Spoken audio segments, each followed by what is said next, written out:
Bangla calendar অনুসারে ভাদ্র মাসের সংক্রান্তিতে হিন্দু ধর্মাবলম্বীদের একটি পূজা হয়ে থাকে, আর তা হল বিশ্বকর্মা পূজা।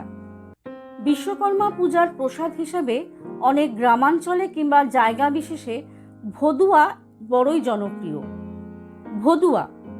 ভদুয়া হলো ভাজা চালের ছাতুর লাড্ডু, বরফি। ভদুয়া নামক খাবারের সাথে অনেকেরই হয়তো পরিচয় হয়নি।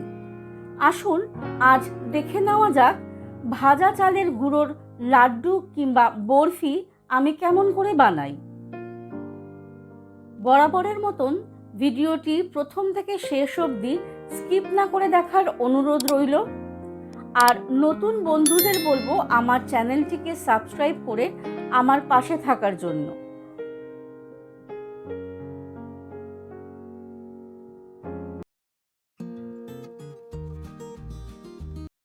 আমি এখানে 250 গ্রাম রেগুলার যে চালের ভাত আমরা করে থাকি সেই চালই নিয়েছি। চালকে ভালো করে ধুয়ে জল ঝরিয়ে শুকিয়ে নিয়েছি। শুকানোর পর দেখুন বেশ ঝরঝরে হয়েছে। চালে এবার দেব 1 চিমটি নুন আর অল্প ছিটে জল।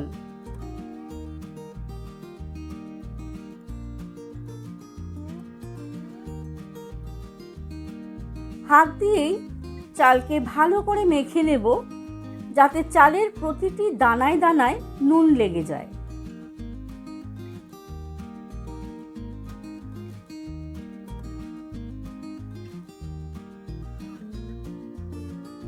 চালকে সরিয়ে রেখে দেখে নিই আর কি কি লাগছে ভদুয়া বানাতে। একটি নারকেলের হাফ আমি কুড়িয়ে নিয়েছি। ভদুয়াতে কিন্তু নারকেল মাস্ট। আর 250 গ্রাম চালের গুঁড়োতে একটি হাফ নারকেলই যথেষ্ট। নিয়েছি গুড়ের বদলে চিনি ব্যবহার করা যেতে পারে, কিন্তু ঐতিহ্যবাহী ভদুয়ায় গুড় ব্যবহারই হয়। আমি অবশ্য এখানে গুড় ব্যবহার করছি। আর লাগছে দুধ। ব্যাস এই 4টি উপকরণ লাগে ভদুয়া বানাতে। গ্যাসে কড়াই গরম করে নিয়ে চালকে আগে ভেজে নেব। চাল ভাজার প্রথম দিকটায় গ্যাসের ফ্লেম হাইতে থাকলেও চাল ভাজার রং পাল্টাতে না পাল্টাতেই গ্যাসের ফ্লেম লো টু মিডিয়াম করে দেব। ধৈর্য নিয়ে চালের রং হালকা সোনালি রং ধরা অবধি বা ভাজা অবধি অনবরত নাড়তে থাকতে হবে। চাল ভাজা হলে সঙ্গে সঙ্গে আলাদা আরেকটি পাত্রে ঠান্ডা হতে দেব চালকে। কড়াইয়ের মধ্যে রেখে দিলে নিচের দিকটি চাল পুড়ে যেতে পারে। চাল ভাজা ঠান্ডা হলে মিক্সিং গ্রাইন্ডারে একে ফাইন পাউডার করে নেব। চালকে গুঁড়ো করতে শিলেও গুঁড়ো করে নিতে পারেন।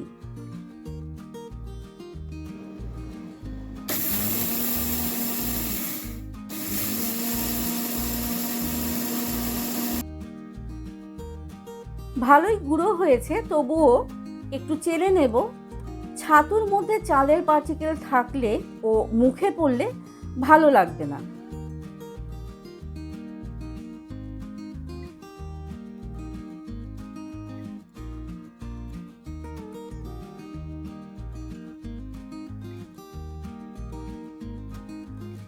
গ্যাসের ওপরে কড়াই বসিয়ে দিয়ে দেব 500 ml দুধ।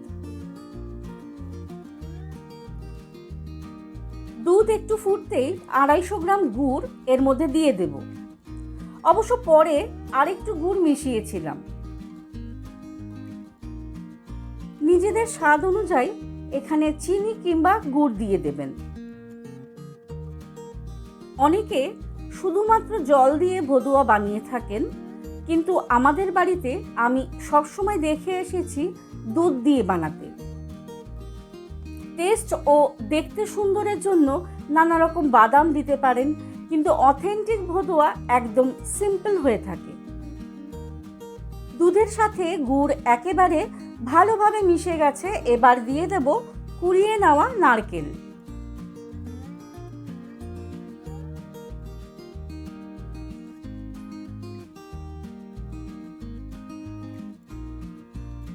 দুধ ফুটে উঠলেই ভাজা চালের গুঁড়ো বা ভাজা চালের ছাতু এর মধ্যে মিশিয়ে নেব।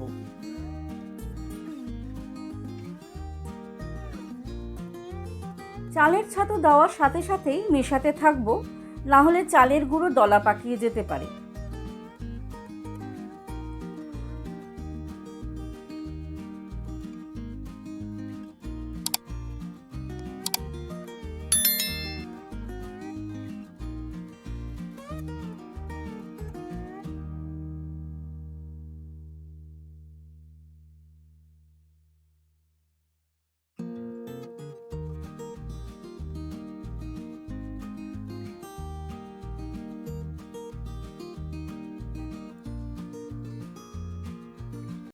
নাড়তে নাড়তে প্রায় অনেকটাই শুকিয়ে এসেছে।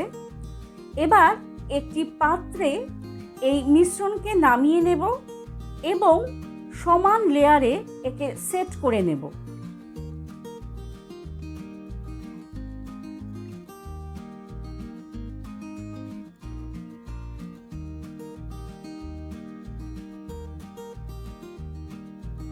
ছুরির সাহায্যে বরফির আকারে কেটে নেব।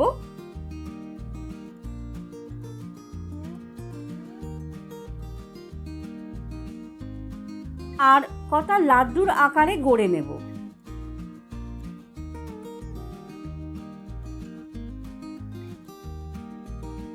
এই রেসিপিটি কি আপনাদের ভালো লাগলো? আমাকে কিন্তু কমেন্ট বক্সে জানাবেন। ভালো লাগলে অবশ্যই একটি লাইক দিয়ে আমাকে উৎসাহিত করবেন।